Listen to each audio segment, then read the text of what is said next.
Assalamualaikum warahmatullahi wabarakatuh.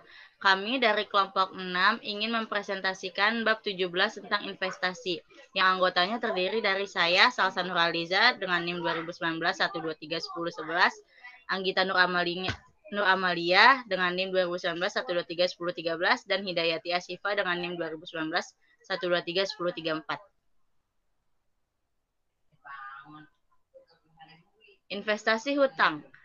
Dua jenis aset keuangan, satu investasi hutang, dua investasi ekuitas. Motivasi untuk berinvestasi, satu, dapatkan tarif tinggi sebesar kembali, dua, untuk mengamankan operasi tertentu atau pengaturan pembiayaan dengan lain perusahaan atau sekuritas ekuitas.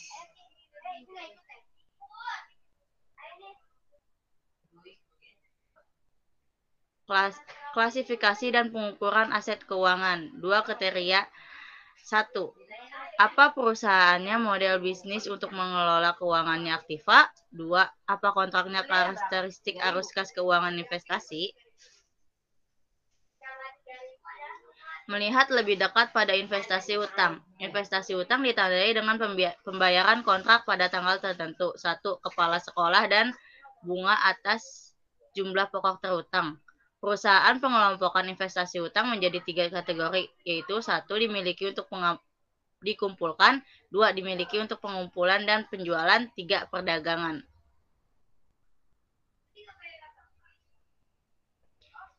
Ilustrasi, Robinson SA membeli 100.000 euro dari 8% ikatan Evermaster AG pada 1 Januari 2019 dengan harga diskon membayar 92.278 euro. Obligasi tersebut akan jatuh tempo pada 1 Januari 2024 dan menghasilkan 10% bunga dibayarkan setiap 1 Juli dan 1 Januari. Robinson mencatat investasi sebagai berikut. 1 Januari, investasi hutang di debit 92.278, di kredit kasnya 92.278 euro.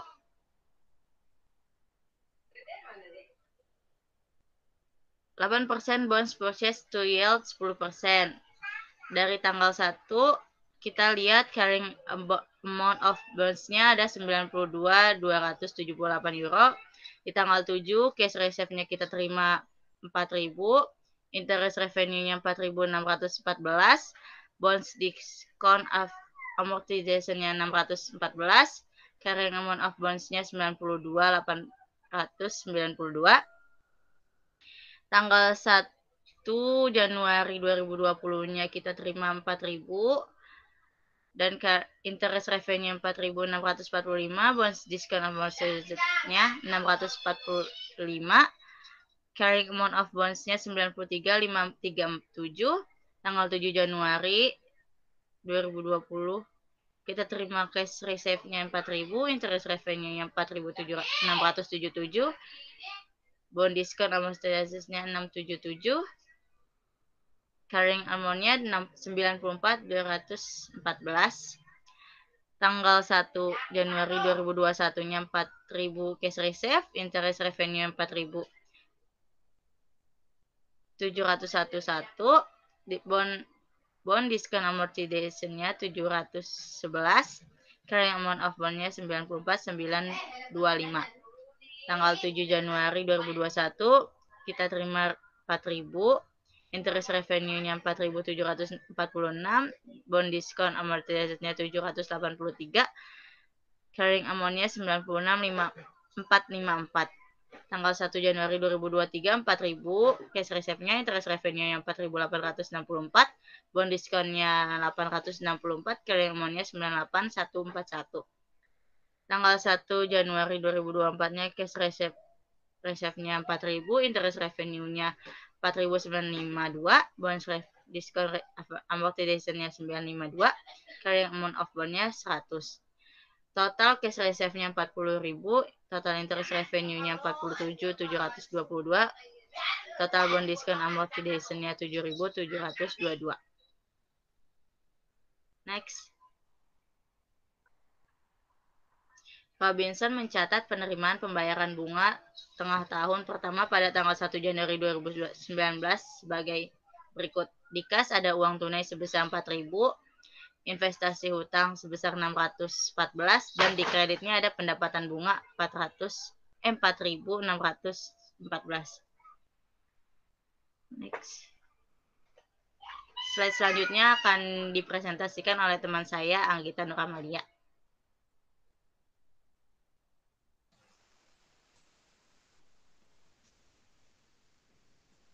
Investasi hutang pada diamortisasi biaya, 8% bonds purchase to yield 10%.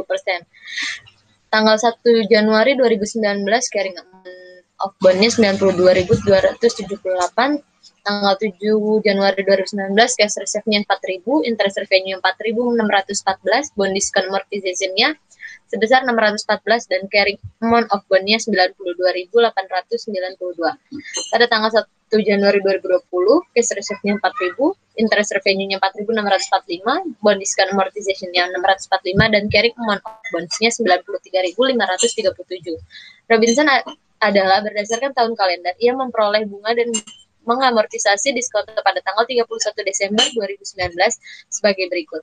Piutang bunga sebesar 4.000 di sisi debit, investasi hutang sebesar 645 di sisi debit, dan pendapatan bunga sebesar 4.645 di sisi kredit.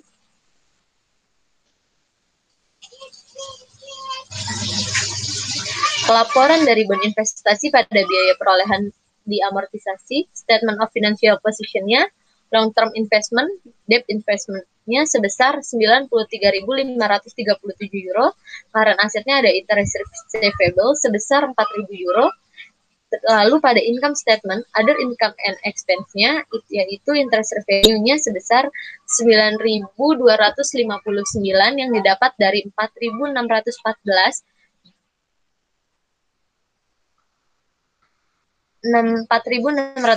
ditambah dengan 4.645 euro.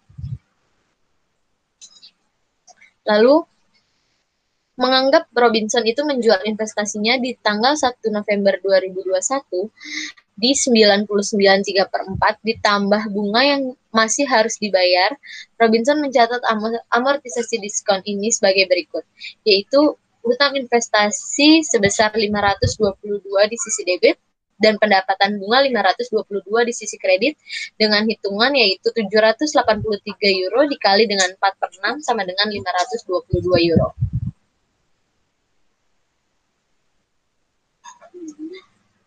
Komputasi pendapatan di penjualan obligasi.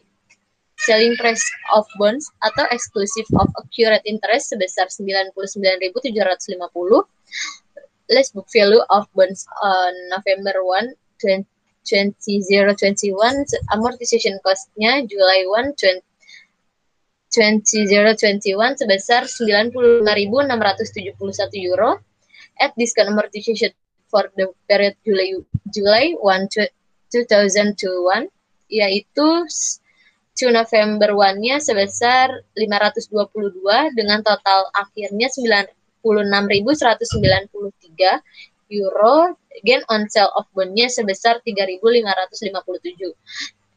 Dengan jurnal yaitu tunai 102.417 di sisi debit yang didapat dari 99.750 ditambah dengan 2.667.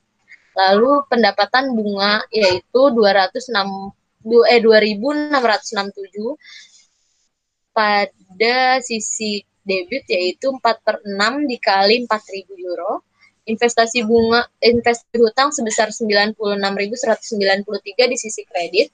Keuntungan dari penjualan investasi sebesar 3.557 di sisi kredit.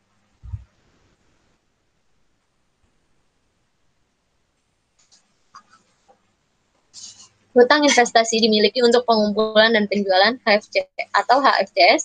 Investasi hutang diadakan untuk mengumpulkan dan menjual mengikuti entry akuntansi yang sama dengan investasi hutang yang dimiliki untuk dikumpulkan selama periode pelaporan. Artinya, mereka dicatat sebesar biaya perolehan diamortisasi.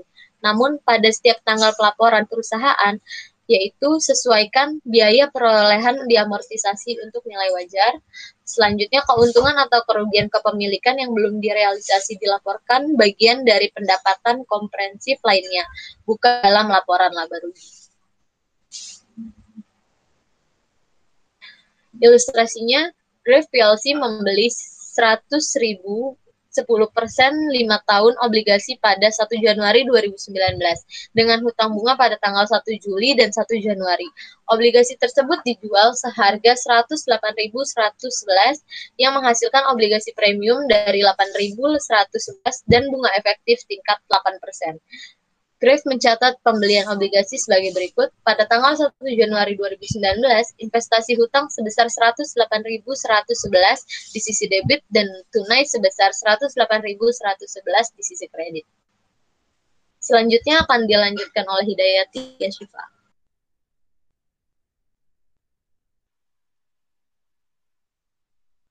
Di sini ada 10% bond purchase to yield 8%. Pada tanggal 1 Januari 2019 itu carrying amount of bonds-nya ada 108,111 pound. Kemudian pada tanggal 7 Januari 2019 itu di cash reserve ada 5.000 pound. Kemudian di interest revenue ada 4.324. Kemudian di bond premium amortization ada 676. Kemudian pada carrying amount of bonds-nya ada 107,435. Kemudian pada tanggal 1 Januari 2020 di cash receipt-nya ada 5.000, interest revenue-nya 4.297, kemudian di bond premium amortization-nya ada 703 dan di carrying amount of bonds-nya ada 106,732.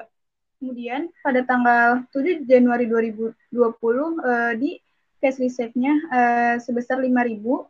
Kemudian interest revenue-nya itu ada 4.269. Kemudian pada bond premium amortization-nya ada 731. Kemudian di carrying amount of bonds-nya ada 106,001.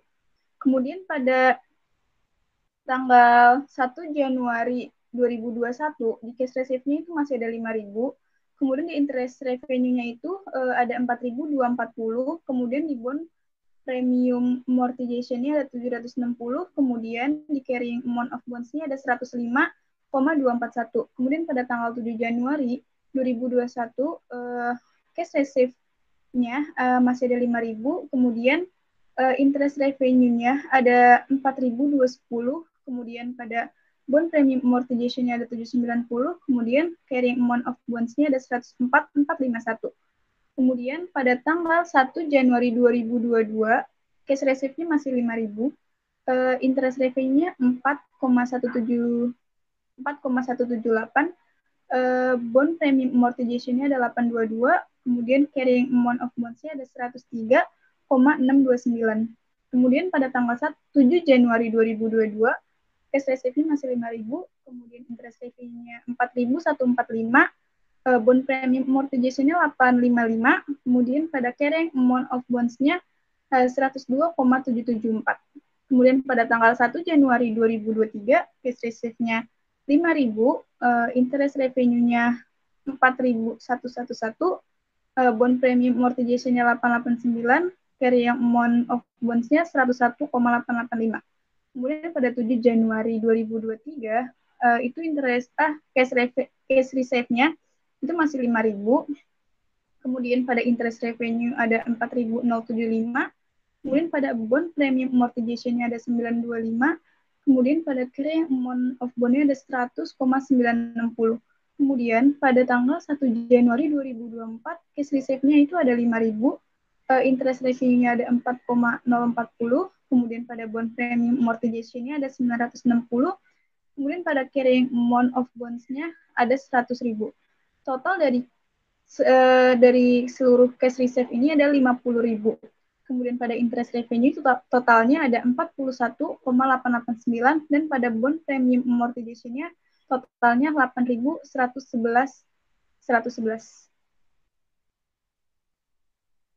Kemudian ilustrasi selanjutnya itu ada masih sama 10% bonds purchase to yield 8%. Di sini pada tanggal 1 Januari 2019 itu carrying amount of bonds-nya sebesar 108,111, kemudian pada tanggal 7 Januari 2019 cash reserve-nya 5.000, interest revenue-nya 4.324, bond premium amortization-nya 676, carrying amount of bond-nya 107,435.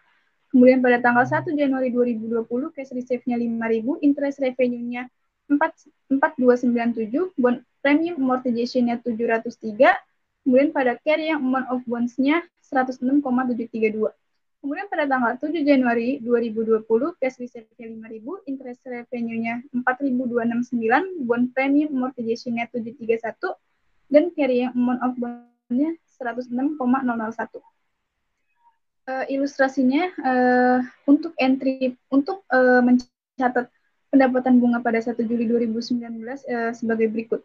Jadi ada uang tunai di sisi debit sebesar 5.000, kemudian ada investasi hutang di sisi kredit sebesar 676, kemudian pendapatan bunga di sisi kredit sebesar 4.324. Kemudian selanjutnya dimiliki untuk pengumpulan dan penjualan. Ini soalnya masih sama kayak tadi. Pendapatan bunga untuk 2019 itu sebesar 8.621. Kemudian ilustrasinya di tanggal 31 Desember 2019 ini Graf membuat jurnal untuk mengakui pendapatan bunganya. Jurnalnya yaitu piutang bunga di sisi debit sebesar 5.000, kemudian investasi hutang di sisi kredit 703, dan pendapatan bunga di sisi kredit juga sebesar 4.297. Kemudian untuk menerapkan metode nilai wajar untuk hutang tersebut, asumsikan bahwa pada tanggal 31 Desember 2019 nilai wajar obligasi tersebut 105.000. Graf membuat entry berikut. Keuntungan atau kerugian kepemilikan yang belum direalisasi itu sebesar 1.732 di sisi debit, kemudian nilai wajar pengaturan di sisi kredit 1.732. Kemudian WebAG memiliki dua sekuritas hutang diklasifikasikan sebagai diadakan untuk mengumpulkan dan menjual. Ilustrasi berikut mengidentifikasi biaya perolehan di amortisasi, nilai wajar, dan jumlah keuntungan atau kerugian yang belum direalisasi. HFCS Debt Security Portfolio itu pada Desember 31 2019 di investment itu ada Watson SE 8% bonds pada amortized cost itu sebesar 93.537. Pada fair value ada 103,600, pada unrealized gain or loss itu ada 10.063.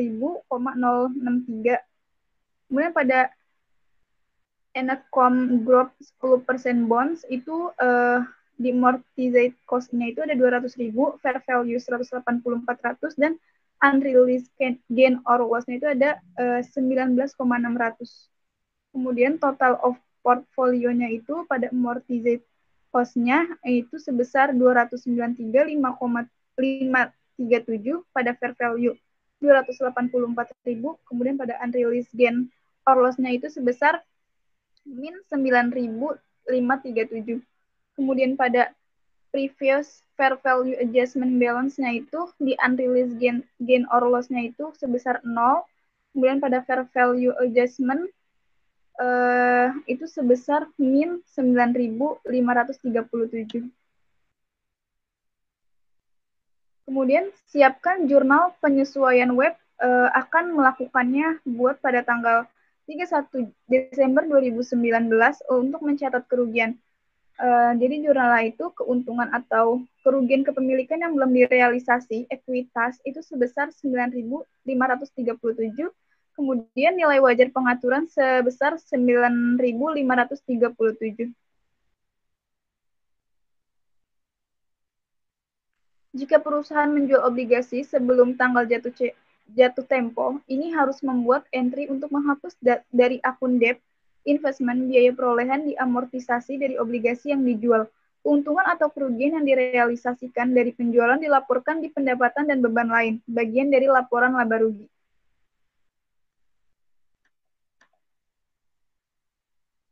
Slide selanjutnya akan dibacakan oleh Salsa.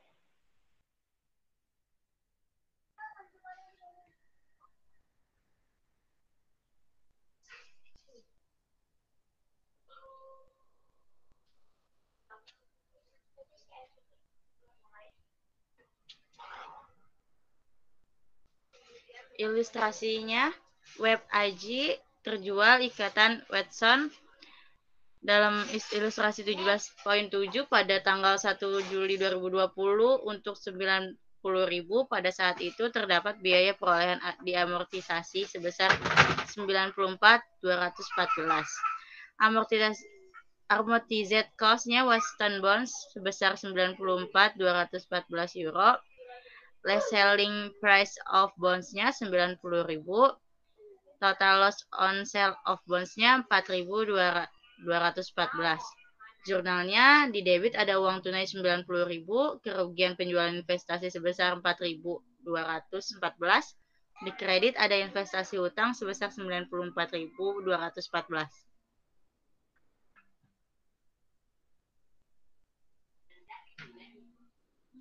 Web melaporkan kerugian yang terrealisasi ini di lainnya, pendapatan dan pengeluaran, bagian dari laporan laba rugi dalam asumsi tidak ada pembelian dan penjualan obligasi lainnya 2020. Earnings Show pada tanggal 31 Desember 2020 menyiapkan informasi HFCS Debt Security Portfolio Desember 31 2020. Investmentnya ada Anacop Group 10% bonds, total portfolio di amortized cost-nya ada 200.000 euro, fair value 195.000, unrealized gain loss-nya ada 5.000, previous fair value adjustment balance-nya di unrealized gain-nya ada 9.537, fair value adjustment-nya total unrealized gain-nya 4.537.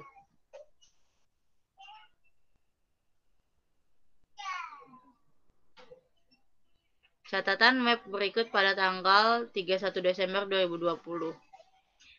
Jurnalnya nilai wajar pengaturan ada 4.000, di debit 4.537.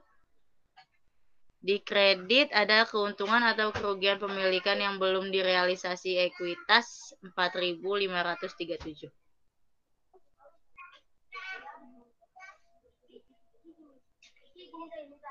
Penyajian laporan keuangannya, statement of financial position-nya, investment, debt investment sebesar 195.000, current asset interest receivable-nya kosong, equity accumulated other expenses loss-nya ada 5.000, income statement-nya, other income and expense-nya, interest revenue-nya 0, loss on sale of investment-nya 4.214.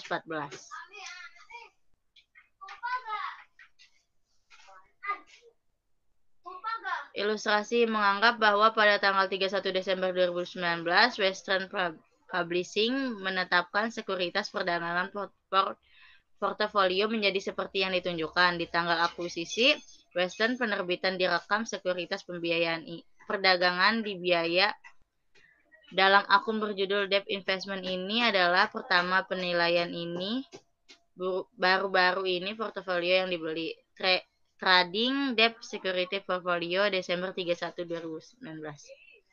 Investment Burlington Northern 6% bonds, amortized cost-nya 43.860, fair value-nya 51.500, unrealized gain-nya 7.640, GM Corporation 7% bonds-nya di amortized cost-nya ada 184.230, fair value-nya 175.200, unrealized gain-nya minus 9.030, Tim Warner 8% bonds-nya, amortized cost-nya ada 86.360, fair value-nya 91.500, unrealized gain-nya 5.140. Total of portfolio-nya, amortized cost-nya 314.450, fair value-nya 318.200, unrealized gain-nya 3.750. Preferred fair value adjustment balance-nya 0, fair value adjustment totalnya 3.750.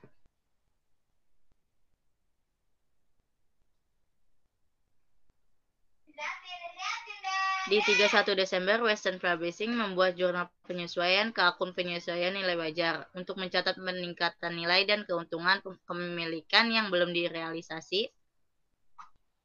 Jurnalnya nilai wajar penyesuaian di debit 3.750, di debit belum terrealisasi menahan utang atau rugi, menahan untung atau rugi pendapatan 3.750.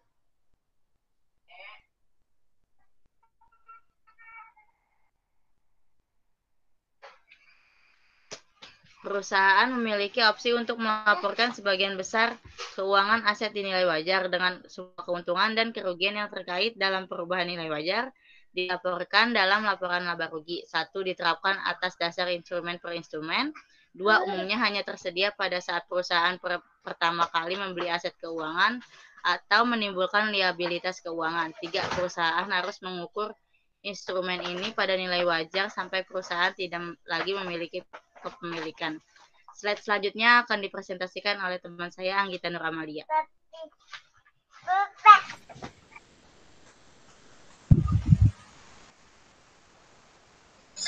Ilustrasinya, Kuat AG membeli obligasi yang diterbitkan oleh Central German Bank. Kuat berencana untuk menahan investasi hutang sampai jatuh tempo 5 tahun. Pada tanggal 31 Desember 2019 itu, biaya amortisasi dari investasi adalah 100.000 euro ini. 100.000 euro. Nilai wajar pada tanggal 31 Desember 2019 adalah 113.000 euro. Jika Hardy memiliki opsi nilai wajar untuk memperhitungkan investasi ini, itu membuat pengikut masuk pada tanggal 31 Desember 2019 dengan jurnal investasi hutang atau Jerman obligasi sebesar 13.000 di sisi debit dan keuntungan atau kerugian kepemilikan yang belum direalisasi pendapatan sebesar 13.000 di sisi kredit. Investasi ekuitas mewakili 1. Kepemilikan bunga seperti biasa preferensi atau ibu kota lainnya saham.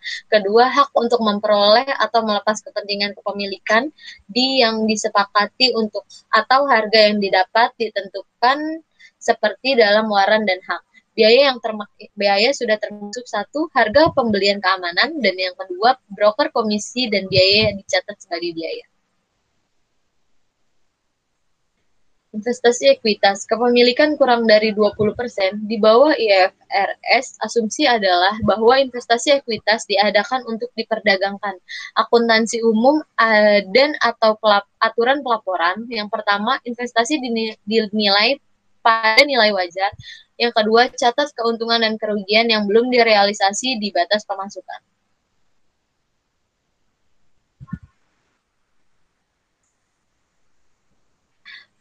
Investasi kepemilikan kurang dari 20%, IFRS memungkinkan perusahaan untuk mengklarifikasikan beberapa investasi ekuitas sebagai non-perdagangan.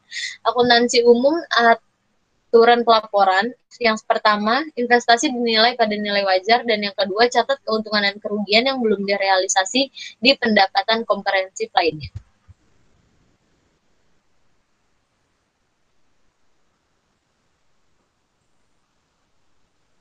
Investasi ekuitas non-trading atau OC, entry akuntansi untuk dicatat investasi ekuitas non-trading atau perdagangan sama dengan investasi ekuitas perdagangan, kecuali untuk mencatat keuntungan atau kerugian kepemilikan yang belum direalisasi. Laporan perusahaan keuntungan atau kerugian kepemilikan yang belum direalisasi sebagai pendapatan komprehensif lainnya. Ilustrasinya, pada tanggal 20 Desember 2019, Republik SE dibeli 1.000 saham biasa Houtecom Company seharga 20,75 euro per saham. biaya totalnya yaitu 20.750 euro. Investasi tersebut mewakili bunga kurang dari 20%. Hawthorne adalah distributor produk Republik di lokal tertentu, yang undang-undang mewajibkan tingkat kepemilikan saham minimum perusahaan di wilayah tersebut. Investasi Hawthorne memenuhi persyaratan peraturan ini. Republik memperhitungkan investasi ini pada nilai wajar dengan jurnal sebagai berikut. Investasi ekuitas Hawthorne sebesar 20.750 di sisi debit dan uang tunai sebesar 20.750 di sisi kredit. Pada tanggal 27 Desember 2019, Republik menerima dividen tunai sebesar 450 euro atas investasi di saham biasa Hawthorne Company. Ini mencatat dividen tunai sebagai berikut, yaitu uang tunai sebesar 450 di sisi debit dan pendapatan dividen sebesar 450 di sisi kredit. Pada tanggal 31 Desember 2019, investasi Republik di Hawthorne memiliki nilai tercatat dan nilai wajar ditampilkan. Non-trading equity investment per Hawthorne Company. Carrying value per 20.750 euro, fair value-nya itu 24.000 euro, unrealized gain loss-nya sebesar 3.250 euro. Republik mencatat penyesuaian ini sebagai berikut. Investasi ekuitas Hawthorne sebesar 3.250 di sisi kredit, keuntungan atau kerugian kepemilikan yang belum direalisasi ekuitas sebesar 3.250 di sisi kredit. Akun investasi ekuitas digunakan karena klasifikasi non-perdagangan diterapkan atas dasar investasi per investasi, bukan pada dasar portofolio. Statement of financial position-nya, equity investment Hawthorne sebesar 24.000 euro, equity-nya ada accumulated other comprehensive gain sebesar 3.250. Statement of comprehensive income-nya, other income and expense, yaitu dividen revenue-nya sebesar 450 euro, other comprehensive income-nya yaitu unrealized holding gain sebesar 3.250.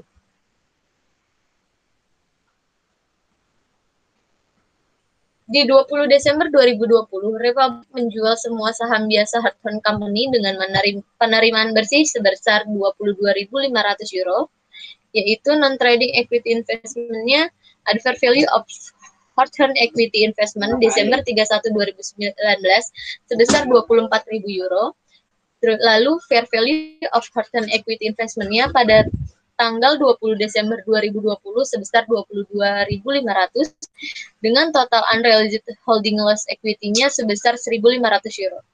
Masuk untuk mengatur muatan nilai investasi non-perdagangan, yaitu belum terrealisasi holding gain or loss equity sebesar 1.500 di sisi debit dan investasi ekuitas Hawthorne sebesar 1.500 di sisi kredit.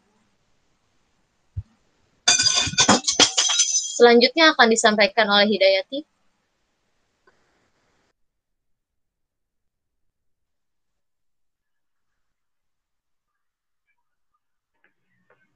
Kemudian masih jurnal yang tadi,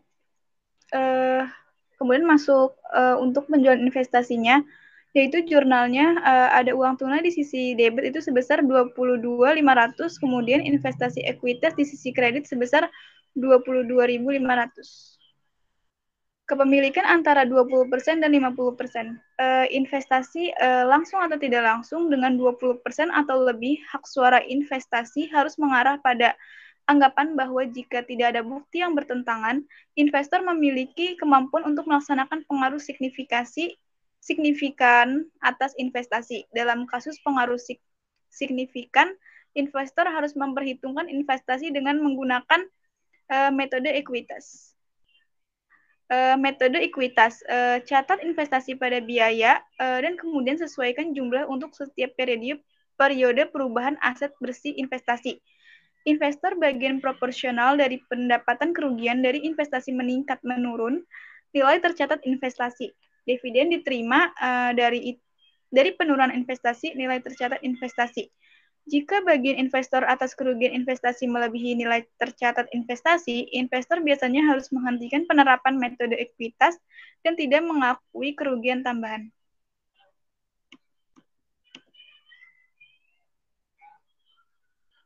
Kemudian di entries by Maxi Company, di sini ada fair value method sama equity method. On Januari 2, 2019, Maxi Company acquired 48.000 share, 20% of mini company ordinary share at a cost $10 a share. Jurnalnya yaitu equity investment di sisi debit sebesar 480.000 pada cash di sisi kredit sebesar 480.000. Kemudian, for the year 2019, mini company reported net income of $200.000. Maxi company is share is 20% or $40.000. Jurnalnya itu tidak dicatat. Kemudian pada Desember 31, 2019, the mini company 48 share have a fair value atau market price of $12 a share or $576.000. Jurnalnya yaitu fair value adjustment, unrealized holding gain di sisi debit sebesar 96.000, kemudian pada sisi fair value adjustment di sisi kredit sebesar 96.000, kemudian di sisi kredit ada unrealized holding gain or loss income sebesar 96.000. Kemudian, on January 28, 2020, mini company announced and paid a cash dividend of $100.000. Maxi company receive 20% or $20.000. Jurnalnya yaitu cash 20.000 di sisi debit, kemudian dividend revenue di sisi kredit sebesar 20.000. Kemudian for the year 22, mini report a net loss of $50.000. Maxi company is share is 20% or $10.000. Jurnalnya itu tidak dicatat. Kemudian pada Desember 31, 2020, the mini company 48 share have a fair value atau market price of $11 a share atau $528. Jurnalnya yaitu unrealized holding gain or loss income di sisi debit sebesar 48.000, kemudian fair value adjustment sebesar 48.000 didapat dari 480.000 ditambah 96.000 dikurang 526.000. Kemudian kepemilikan lebih dari 50%. Mengontrol bunga saat satu perusahaan mengakuisisi hak suara lebih dari 50% di negara lain perusahaan, investor disebut sebagai induk. Investasi disebut sebagai anak perusahaan. Investasi di anak perusahaan dilaporkan di buku induk sebagai investasi jangka panjang. Orang tua umumnya mempersiapkan konsolidasi keuangan pernyataan. Kemudian, pada penurunan nilai, sebuah perusahaan harus mengevaluasi setiap investasi hutang dicatat sebesar biaya perolehan diamortisasi sebesar setiap pelaporan tunggal untuk menentukan apakah sudah menderita penurunan nilai, kerugian nilai sehingga nilai wajar investasi di bawah tercatat nilai. Jika perusahaan menentukan bahwa investasi mengalami penurunan nilai, ia mencatatkan diamortisasi dasar biaya keamanan individu untuk mencerminkan kehilangan ini. Itu akun perusahaan untuk menuliskannya sebagai kerugian yang terrealisasi, dan itu termasuk jumlah dalam laba bersih. Kemudian pada penurunan nilai investasi diukur dengan biaya amortisasi, berikut ilustrasinya. Di 31 Desember 2018, Mayhwil Ltd memiliki investasi hutang di Bau Group. Dibeli dengan harga 200.000 yen, jumlahnya dalam ribuan. Investasi memiliki istilah dari 4 tahun dengan pembayaran bunga tahunan sebesar 10%. Dibayarkan setiap akhir tahun. Sejarah suku bunga efektif adalah 10%. Investasi hutang ini diklasifikasikan sebagai diadakan untuk dikumpulkan. Menggunakan informasi berikut mencatat kerugian penurunan nilai. Investasi diukur dengan biaya amortisasi ini ada jurnalnya, yaitu pada Desember 31 tahun 2019 itu di kontraktual cash flow-nya itu ada 20.000 yen. Kemudian di expected cash flow-nya 16.000 yen, di loss of cash flow-nya ada 4.000 yen. Kemudian pada tahun 2020 di kontraktual cash flow-nya 20.000 yen, expected cash flow-nya 16.000 yen, loss of cash flow-nya 4.000 yen. Kemudian pada tahun 2021 di contractual cash flow-nya 20.000 yen, expected cash flow-nya 16.000 yen, kemudian di loss of cash flow-nya 4.000. Kemudian pada 2022 itu contractual cash flow-nya itu 220.000 yen, di expected cash flow-nya 216.000 yen, kemudian loss of cash flow-nya 4.000 yen. Kemudian total cash flow-nya itu di contractual cash flow-nya itu 280.000 yen, expected cash flow-nya 264.000 yen, di loss of cash flow-nya 16.000 yen. Record investment itu kemudian dikurangi, record investment-nya itu ada 200.000 yen, kemudian dikurangi present value of 200.000 yen in 4 years at 10%, itu sebesar 136.602 yen. Itu didapat dari 200.000 yen dikali 0,68301. Kemudian present value of 16.000 yen interest receivable annually for 4 years at 10%, itu sebesar 50.718 yen. Itu didapat dari 16.000 yen dikali 3,16986. Itu totalnya jadi 187.320. Kemudian loss on impairment-nya itu sebesar 12,680 yen. Kemudian jurnalnya kerugian karena penurunan nilai itu sebesar 12,680 di sisi debit. Kemudian pada penyisian untuk investasi hutang yang terganggu sebesar 12,680 di sisi kredit.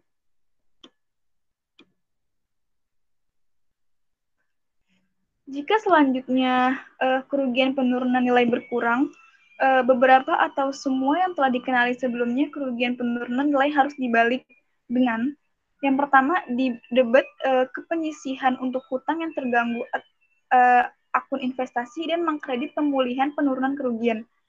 Reversal kerugian penurunan nilai tidak akan mengakibatkan jumlah tercatat dari investasi yang melebihi biaya perolehan di amortisasi itu akan telah dilaporkan punya penurunan nilai tidak diakui. Misalnya, asumsikan bahwa pada tanggal 31 Maret 2020, Mayhew menentukan kredit bau risiko memiliki menurun secara signifikan. Oleh karena itu, Mayhew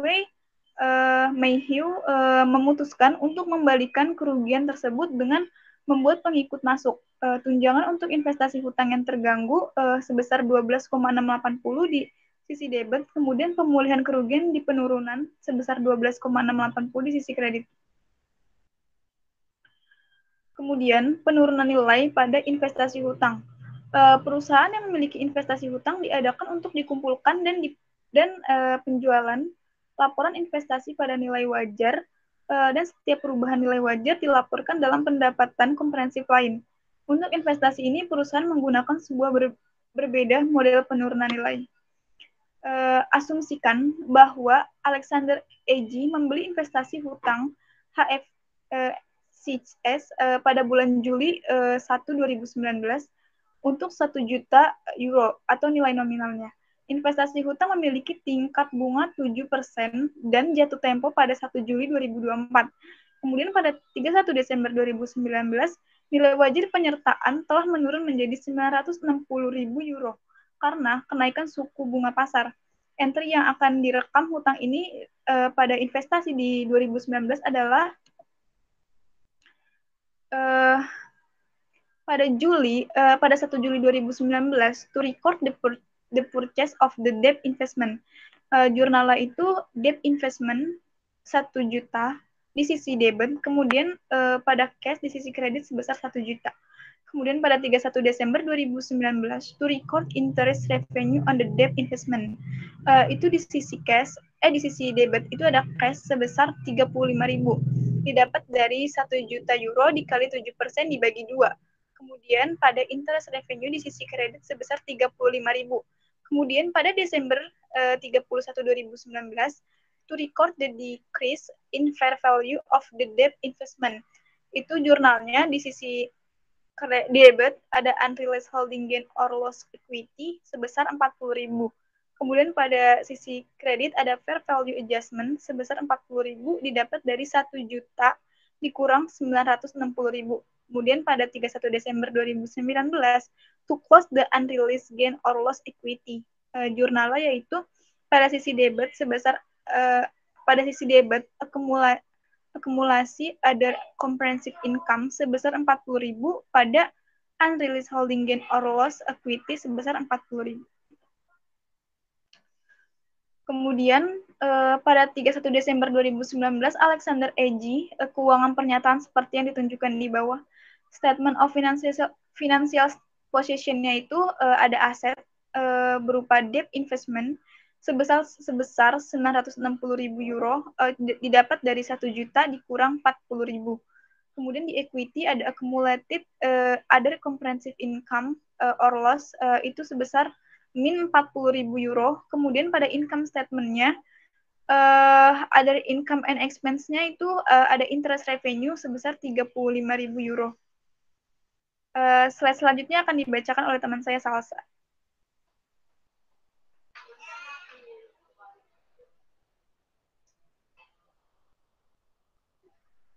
Apa yang terjadi jika penurunan 40.000 euro disebabkan oleh sebuah perusahaan 10.000 euro karena minat pasar tingkat perubahan dan sebuah perubahan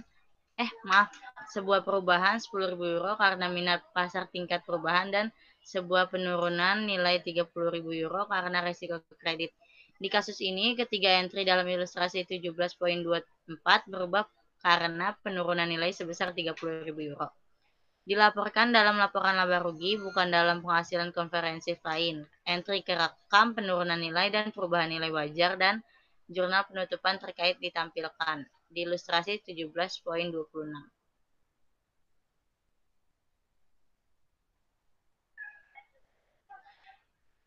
Di sini ada jurnalnya to record the decrease in the fair value of the debt investment. Di debit loss on impairment-nya 30.000, realized holding gain or loss equity-nya 10.000 di debit. Di kreditnya ada allowance for impaired debt investment sebesar 30.000, fair value adjustment sebesar 10.000. To close the unrealized gain or loss equity account di debit ada accumulated other comprehensive income sebesar 10.000, unrealized gain of or loss equity 10.000. Di 31 Desember 2019, Alexander keuangan pernyataan adalah seperti yang ditunjukkan. Statement of financial position. Aset debt investment-nya 960 yang didapat dari 1 juta dikurangi 20.000 dikurangi 10.000. Equity-nya accumulated other comprehensive loss minus 10.000. Income statement-nya ada other income and expense, interest revenue sebesar 35.000, loss on impairment-nya 30.000. Fair value adjustment 10.000, allowance for impaired debt investment 30.000. Jika kita berasumsi Alexander menjual investasi utangnya pada 1 Januari 2020 seharga 960.000 euro, itu nilai wajar pada saat itu. Entry jurnal adalah sebagai berikut. Di debit ada uang tunai sebesar 960. Kerugian tentang penjualan investasi utang 10.000. Tunjangan untuk investasi utang yang terganggu sebesar 30.000 di debit. Dan di kreditnya ada hutang investasi sebesar 1 juta. Jurnal lagi ada adil penyesuaian nilai sebesar 10.000 di debit dan di kredit ada akumulasi pendapatan konverensif di kredit sebesar 10.000.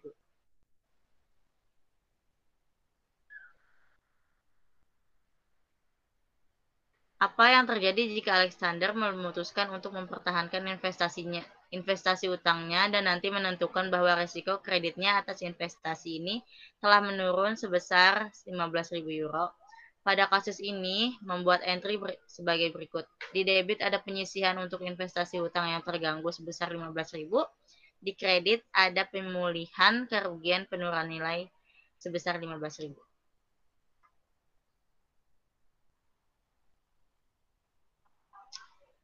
Aset measurement basis dan impairment model. Loans receivable and debt securities measured at amortized cost. Di impaired modelnya ada expect credit losses recognized in net income.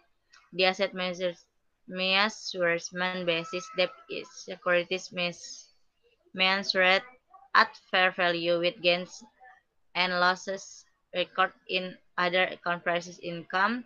Expect credit loss recognized in income remaining for fair value change record in other comprehensive income.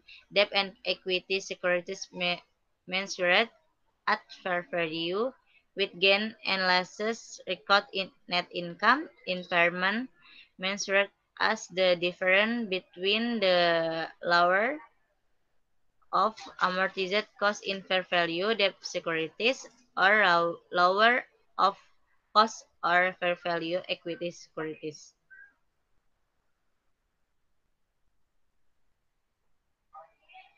Melaporkan masalah periode tunggal contoh untuk menyediakan sebuah contoh dari pelaporan sekuritas investasi dan keuangan atau kerugian terkait pada dimiliki untuk dikumpulkan dijual HFCS investasi. Asumsikan bahwa pada tanggal 1 Januari 2019 hingga PLC memiliki kas dan modal saham sebesar 50.000.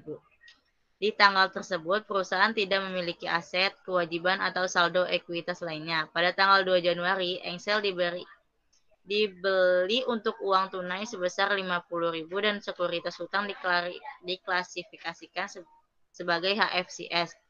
Pada tanggal 30 Juni, Engsel terjual bagian dari portofolio utang sekuritas HFCS, mewujudkan keuntungan sebagai ditampilkan di ilustrasi 17.29.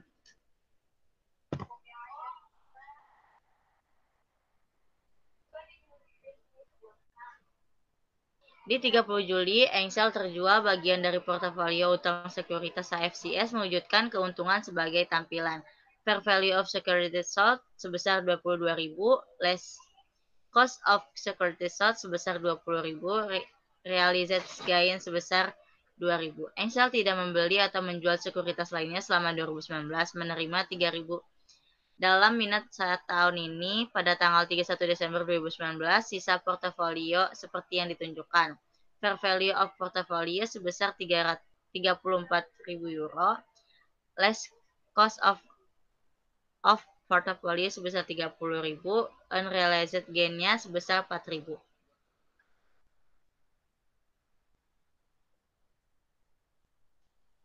Hingga PLC income statement for the year ended Desember 31, 2019. Interest revenue-nya ada 3.000, realized gain of investment in security-nya 2.000, net income-nya 5.000. Statement of comprehensive income-nya, net income include realized gain of 2.000-nya ada 5.000. Other comprehensive income, unrealized holding gain-nya ada 4.000, comprehensive income-nya 9.000.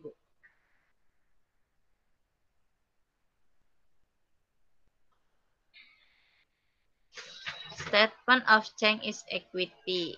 Beginning balance-nya di share capital ordinary 50.000, retained earning-nya 0, accumulated other comprehensive income-nya 0, totalnya 50.000. At net income, retained earning-nya 5.000, totalnya 5.000. Other comprehensive income, di accumulated other comprehensive income-nya ada 4.000, total 4.000, ending balance-nya, share capital ordinary-nya 5.000, retained earning-nya 5.000. Share capital ordinary-nya 50.000, retained earning-nya 5.000, accumulated other comprehensive income-nya 4.000, totalnya 59.000. Comparative statement of financial possession. Asetnya Debt investment di tanggal 31 bulan Desember 2019 ada 34.000, cashnya di tanggal 1 Januari 2019 ada 50.000, di tanggal 31 Desember 2019 ada 25, total asetnya 50.000, dan di tanggal 31 2019 itu ada 59.000, equity-nya share capital ordinary-nya 50.000 di kedua tahun itu, retained earning-nya di tahun 2019 ada 5.000, accumulated other comprehensive income-nya di tahun 2019 ada 4.000. Total equity-nya di tahun 2019 tanggal 1-nya 50.000, di tanggal 31 Desembernya ada 59.000. Slide selanjutnya akan dipresentasikan oleh teman saya Anggita Nuramalia.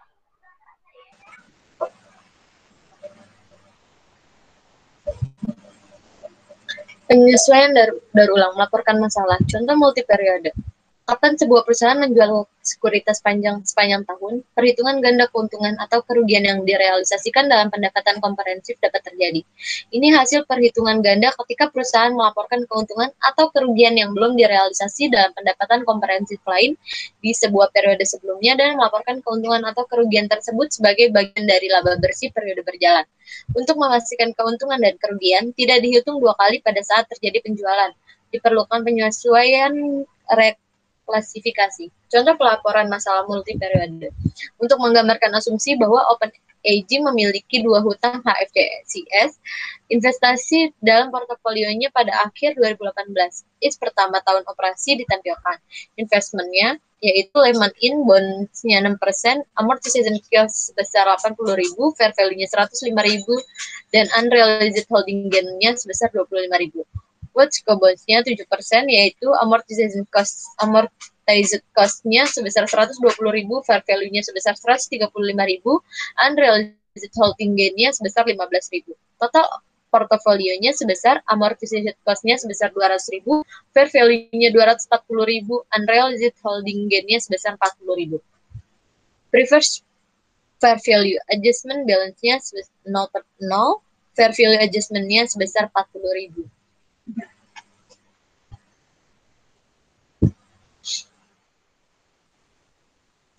Jurnal untuk mencatat laba kepemilikan yang belum direalisasi pada tahun 2018 sebagai berikut, yaitu penyesuaian nilai wajar sebesar 40.000 di sisi debit dan belum terrealisasi holding gain or loss equity sebesar 40.000 di sisi kredit. Jika Open melaporkan laba bersih pada tahun 2018 sebesar 350.000 euro, itu menyajikan pertanyaan pendapatan komprehensif sebagai yang ditunjukkan. OpenAG Statement of Comprehensive Income. Net income-nya sebesar 350 euro, other comprehensive income, unrealized holding gain-nya sebesar 40.000, comprehensive income-nya sebesar 390.000 euro. Jurnal untuk mentransfer keuangan kepemilikan yang belum direalisasi, ekuitas ke akumulasi pendapatan komprehensif lain adalah sebagai berikut. Pada tanggal 31 Desember 2018, catatan penutup holding gain yang belum direalisasi atau rugi ekuitas sebesar 40.000 di sisi debit, akumulasi pendapatan komprehensif lain sebesar 40.000 di sisi kredit. Pada 10 Januari 2019, Open menjual obligasi Lehman Inc. seharga 105.000 euro dan merealisasikan pendapatan keuntungan itu penjualan, yaitu dengan jurnal tunai sebesar 105.000 di sisi debit, hutang investasi sebesar 80.000 di sisi kredit, dan mendapatkan tentang penjualan investasi sebesar 25.000 di sisi kredit. Ilustrasi yang menunjukkan perhitungan file berubah akun, penyesuaian nilai wajar, Woods bersama investasi saja. Watsco bond 7%-nya yaitu dengan cost 120.000 euro, fair value-nya 155.000 euro, dan unrealized holding gain-nya sebesar 35.000.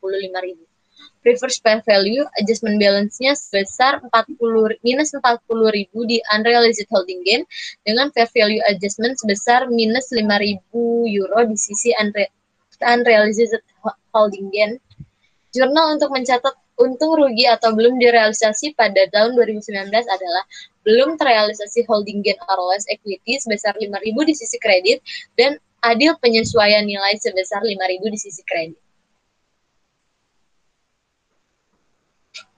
Sebuah Apen melaporkan laba bersih 720.000 euro pada 2019, termasuk realisasi jual obligasi Lehman. Laporan laba rugi komprehensifnya disajikan sebagai tampilan berikut. Statement of Comprehensive Income, yaitu net income include 25.000 euro realized gain on Lehman bonds. Other comprehensive income yaitu sebesar 720 euro. Other comprehensive income-nya unrealized holding loss sebesar minus 5.000 dan comprehensive income sebesar 715.000 euro.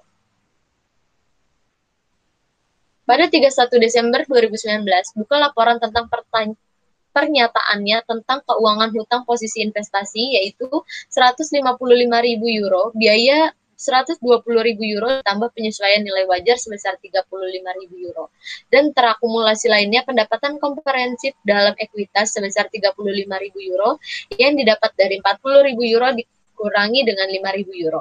Entry mentransfer rugi kepemilikan yang belum direalisasi ekuitas untuk mengumpulkan pendapatan komprehensif lain sebagai berikut. 31 Desember 2019, penutupan entry-nya yaitu akumulasi pendapatan komprehensif lain sebesar 5.000 di sisi debit dan belum terrealisasi holding gain atau gain or loss ekuitasnya sebesar 5.000 di sisi kredit.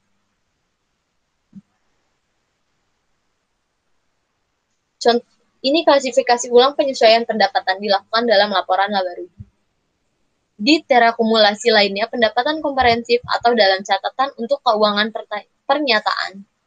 IISB lebih suka tunjukkan reklasifikasi jumlah akumulasi pendapatan komprehensif lain dalam catatan untuk keuangan pernyataan.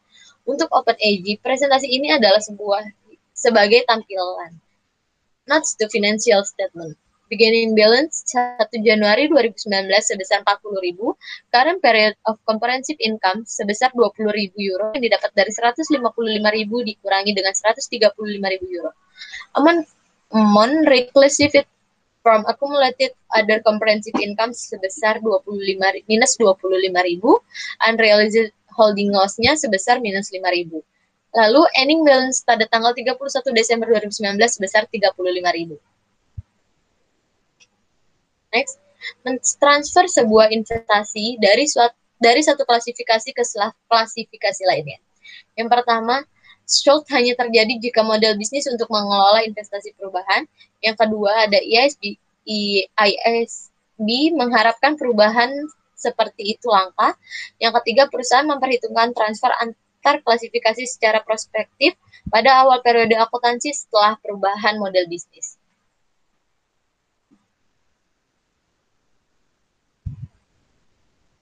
Next, ilustrasinya British Cable Broadcasting Group atau biasa disebut GBR memiliki portofolio investasi hutang yang diklasifikasikan sebagai perdagangannya. Artinya investasi utang tidak dimiliki untuk dikumpulkan tetapi dikelola untuk memperoleh keuntungan dari perubahan tingkat nilai suku bunga.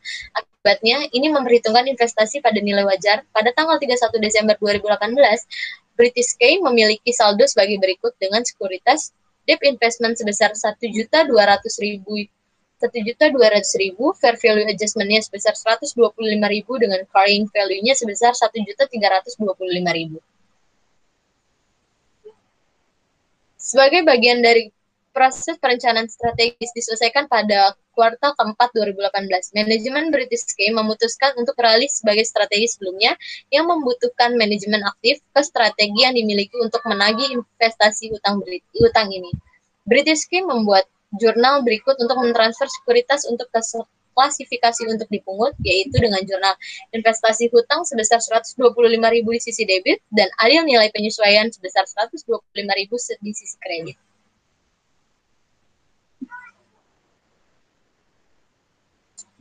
Akuntansi instrumen derivatif. Mendefinisikan derivatif. Instrumen keuangan itu mendapatkan nilai mereka dari nilai aset lain, misalnya saham biasa, obligasi, atau komoditas. 3 jenis dari turunan. Yang pertama, ke depan keuangan atau masa depan keuangan. Yang kedua, pilihan. Dan yang ketiga, swaps. Siapa yang menggunakan derivatif dan mengapa? Yang pertama, produsen dan konsumen yang menggunakan derivatif, dan yang kedua, spekulan atau arbitrage. Prinsip dasar akuntansi derivatif. Yang pertama, mengakui derivatif dalam laporan keuangan sebagai aset dan liabilitas. Yang kedua, laporan derivatif pada nilai wajar. Yang ketiga, mengakui keuntungan dan kerugian akibat spekulasi derivatif segala dalam pendapatan. Dan yang terakhir, laporan keuangan dan keuntungan dan kerugian akibat transaksi lindung nilai secara berbeda, tergantung pada jenis lindung nilai.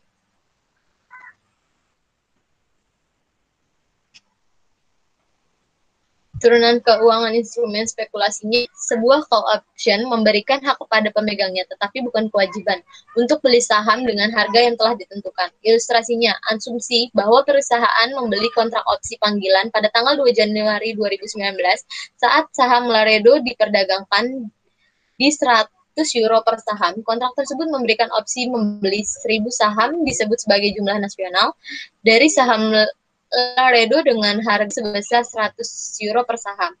Opsi berakhir pada tanggal 30 April 2019. Perusahaan membeli opsi panggilan untuk 400 euro dan membuat entry sebagai berikut pada tanggal 2 Januari 2019, yaitu opsi panggilan sebesar 400 di sisi debit dan uang tunai sebesar 400 di sisi kredit.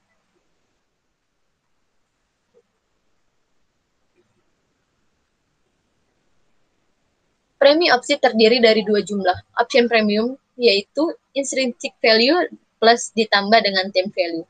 Nilai intrinsik adalah perbedaan antara harga pasar dan harga kesepakatan yang telah ditetapkan sebelumnya pada titik waktu manapun. Ini mewakili jumlah yang direalisasikan pada pemegang opsi jika menjalankan opsi dengan segera pada tanggal 2 Januari 2019, nilai intrinsiknya 0 karena harga pasar sama dengan harga kesepakatan yang telah ditetapkan.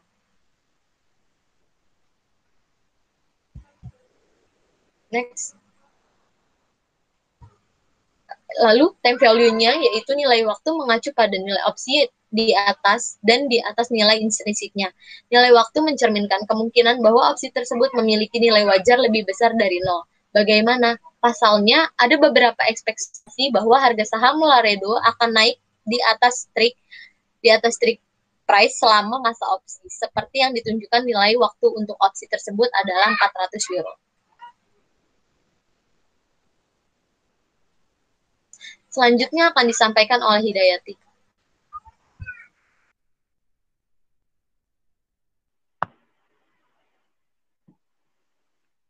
Akuntansi instrumen derivatif. Data tambahan tersedia sehubungan dengan opsi panggilan. Pada 31 Maret 2019, market price of Laredo share itu ada 120 per share. Kemudian time value of call option-nya ada 100 euro.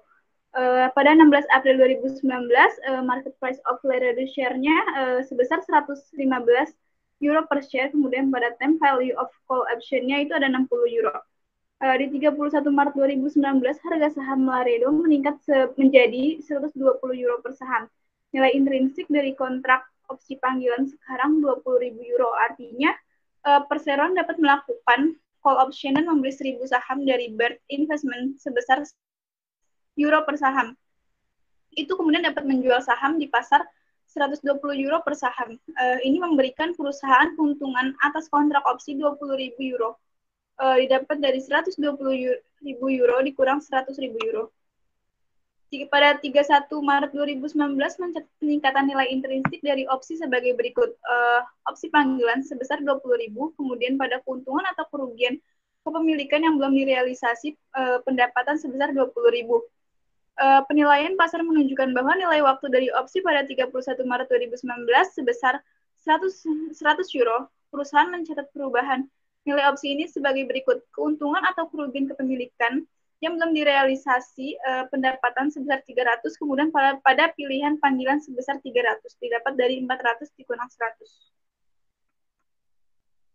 Pada 31 Maret 2019, perusahaan melaporkan opsi panggilan laporan posisi keuangan dengan nilai wajar 20,100 euro, kemudian pada holding gain yang belum direalisasi yang meningkatkan laba bersih, kemudian kerugian pada nilai waktu opsi yang menurunkan laba bersih.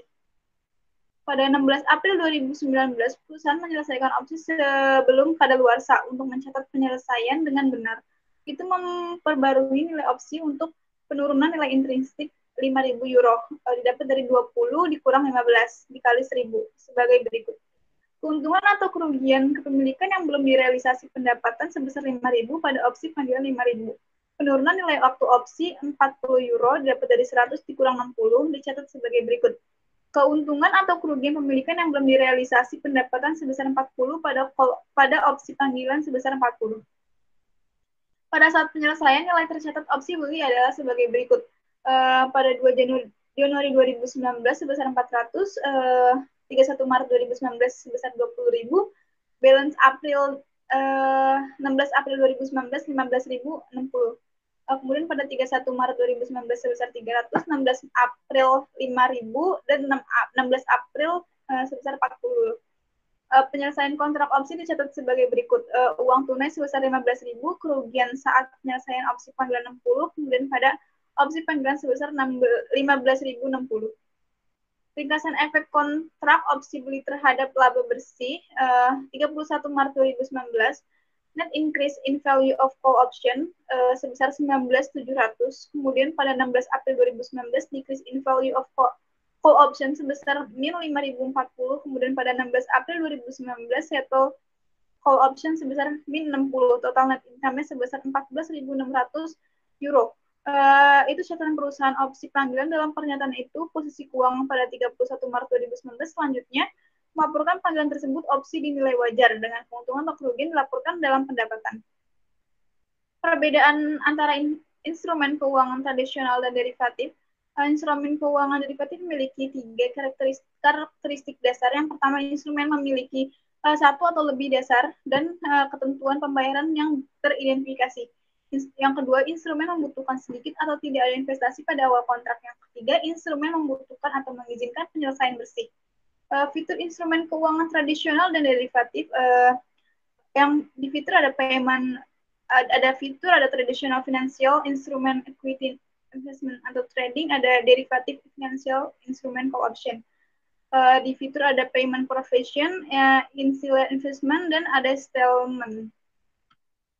Derivatif digunakan untuk hedging. Hedging itu menggunakan penggunaan derivatif untuk mengimbangi dampak negatif dari perubahan suku bunga atau nilai tukar mata uang asing. IFRS memungkinkan penghitungan khusus untuk 2 jenis lindung nilai, yaitu nilai wajar dan lindung nilai arus kas. Lindung nilai wajar, perusahaan menggunakan derivatif untuk lindung nilai atau mengimbangi eksposur terhadap perubahan nilai wajar aset atau liabilities yang diakui atau komitmen yang tidak diakui. Kemudian pada kriteria lindung nilai yang memenuhi syarat, yaitu kriteria yang harus dipenuhi oleh transaksi lindung nilai sebelum membutuhkan akuntansi khusus untuk lindung nilai. Yang pertama, dokumentasi manajemen risiko dan penunjukan. Yang kedua, efektif hubungan lindung nilai. Yang ketiga, efek pada laba yang dilaporkan dari perubahan nilai wajar atau arus kas. Kemudian ringkasan akuntansi derivatif ini ada derivatius, itu ada spekulasi, hedging fair value, dan ada cash flow. Ini tabel untuk ringkasan akuntansi derivatif. Kemudian contoh akuntansi lindung nilai komprehensif itu perusahaan manapun yang populer jenis turunan disebut menukar. Swap adalah transaksi antara dua pihak di mana pihak pertama tersebut berjanji untuk melakukan pembayaran kepada pihak kedua. Yang kedua demikian pula pihak kedua berjanji untuk membuat file pembayaran simultan ke pertama pesta. Jenis swap yang paling umum adalah swap suku bunga. Dalam tipe ini, pihak melakukan pembayaran berdasarkan tetap atau mengambang menilai, dan pihak kedua melakukan hal yang sebaliknya. Contoh akuntansi lindung nilai komprehensif itu yaitu kebanyakan kasus bank-bank pusat uang besar mempertemukan kedua pihak. Ini adalah contoh soal lindung nilai wajar. Kemudian di sini ini masih contoh soalnya.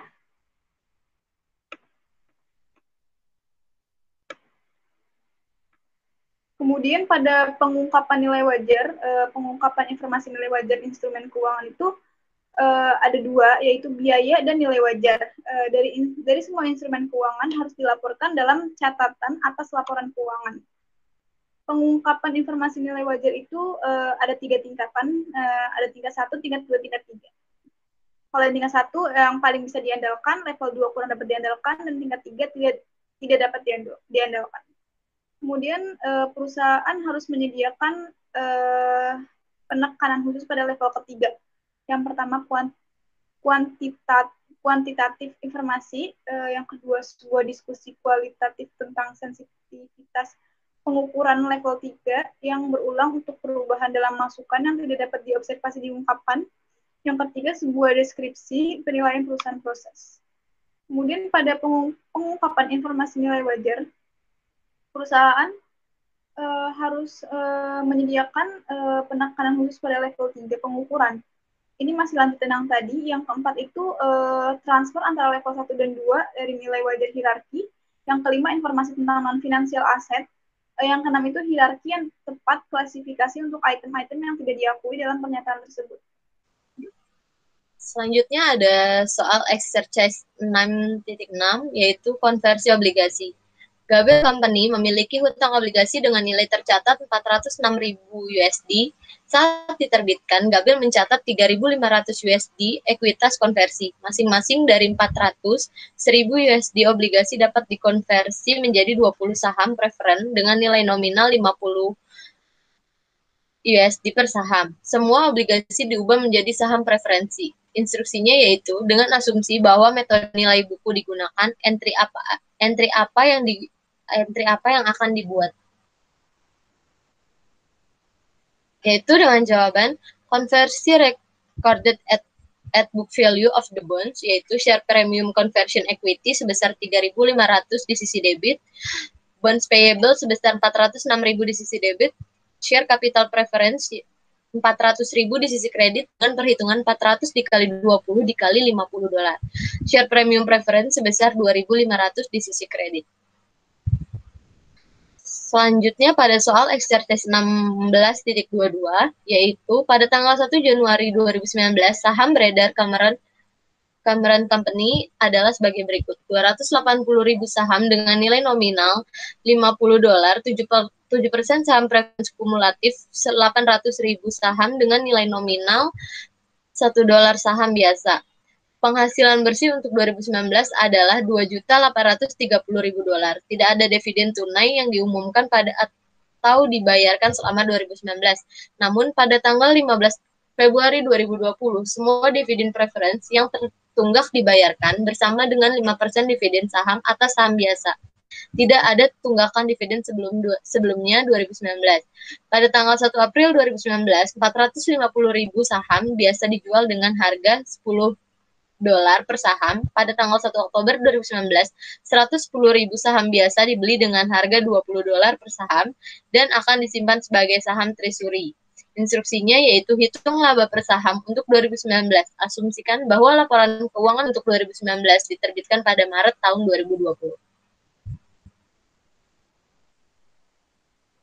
Dengan jawaban yaitu beginning balance-nya pada tanggal 1 April yaitu share outstanding-nya sebesar 800.000, fraction of year-nya 3/12, weight share-nya sebesar 200.000, issued share-nya pada tanggal 1 April sampai 1 Oktober, share outstanding-nya sebesar 1.250.000, fraction of year-nya 6/12, weighted share-nya sebesar 625.000. Dan recurrent share-nya yaitu pada tanggal 1 Oktober sampai 31 Desember, share outstanding-nya sebesar 1.140.000, fraction of year-nya sebesar 3/12, weight share-nya sebesar 285.000. Weight average number of share outstanding unadjusted sebesar 1.110.000, share dividennya itu 2/15/11 yaitu 1,05, weighted average number of share outstanding adjustnya sebesar 1.165.500. Net income-nya sebesar $2.830.000. Preference dividennya sebesar minus karena dikurangi 980.000 dengan perhitungan 280.000 dikali $50 dikali 7%. Dengan total akhir 1.850.000. Earning per share for 2010-nya, net income applicable to ordinary share per weight average number of ordinary share outstanding dengan nominal 1.850.000 dibagi dengan 1.165.500 dengan total akhir $1,59. Problem 16.5 yaitu Main Group sedang mempersiapkan laporan keuangan komparatif untuk laporan tahunan kepada pemegang sahamnya untuk tahun fiskal yang berakhir pada 31 Mei 2019 dan 31 Mei 2020. Pendapatan dari operasi yang dilanjutkan untuk setiap tahun masing-masing adalah 1.800.000 yen dan 2.500.000 yen. Dalam kedua tahun tersebut, perusahaan mengeluarkan 10% beban bunga atas hutang 2.400.000 yen, sebuah kewajiban yang mempersyaratkan pembayaran hanya bunga selama 5 tahun. Pada tahun 2020, perusahaan mengalami kerugian dari operasi yang dihentikan setelah dikurangi pajak sebesar 360.000 yen. Perusahaan menggunakan tarif pajak efektif 40% untuk pajak penghasilan. Struktur permodalan Main Group pada tanggal 1 Juni 2018 terdiri dari 1 juta saham biasa beredar dan 20.000 saham dengan nilai nominal 50 yen. 6% saham preferen kumulatif. Tidak ada tunggakan dividen preferensi, dan perusahaan tidak menerbitkan sekuritas, opsi, atau waran yang dapat dikonversi.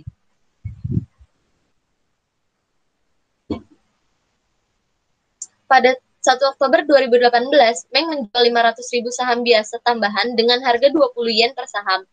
Meng membagikan 20% dividen saham atas saham biasa yang beredar pada tanggal 1 Januari 2019. Pada 1 Desember 2019, Meng dapat menjual 800.000 saham biasa dengan tambahan harga 22 yen per saham. Ini adalah satu-satunya transaksi saham biasa yang terjadi selama 2 tahun fiskal.